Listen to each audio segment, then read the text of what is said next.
As a church, we had a compassion project. We would go in and serve food in a drop-in centre, and we were doing that every week on a Monday night. And a group of guys from that drop-in wanted to start an alpha course for the guys there. So we ended up setting up an alpha course Wednesday nights, and we started seeing a lot of these guys from the homeless setting. They came in, they had food, and they were really engaging with the alpha course.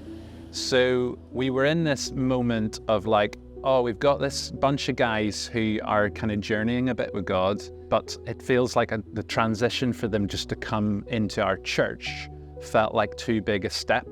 So we thought, let's try and set up a little bit of a continuing on mini church for them. So we set up like a breakfast morning in this drop-in centre, and we started having bacon rolls every Friday morning. And that was a space then that we were getting to be around guys who were in and around homelessness, vulnerably housed, coming in from hostels or street homeless. So we almost were like a little bit of a church for them on a Friday morning. What we discovered is we saw a lot of people make commitments to God, dedicating their life to God, but we became more and more just convicted that actually we needed a new environment for these people to live. Their decisions for God were real and they were genuine in those moments, but their environments were so toxic that with all the will in the world, they weren't able to see the change that they knew God wanted for them.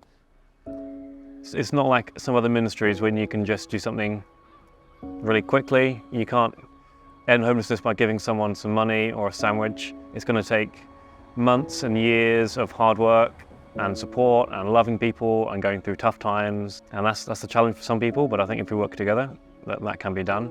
We became more and more convicted that actually we need to create an environment where that transformation and that journey is possible with a kind of church-supported house. And that's when we came across Green Pastures, who really wanted to partner with us and to buy us the property. The biggest hurdle we had was, where do we get the money to buy a house for these guys to stay? And Green Pastures came in and were able to do that for us. And just that process, I mean, their generosity in that process there, we could pick the house, we could pick the area. It was incredible just to be a part of that. Yeah, we opened up a 5-bed house locally and we started getting guys in. It's been a great journey. There's been lots of ups and downs and still lots of challenges.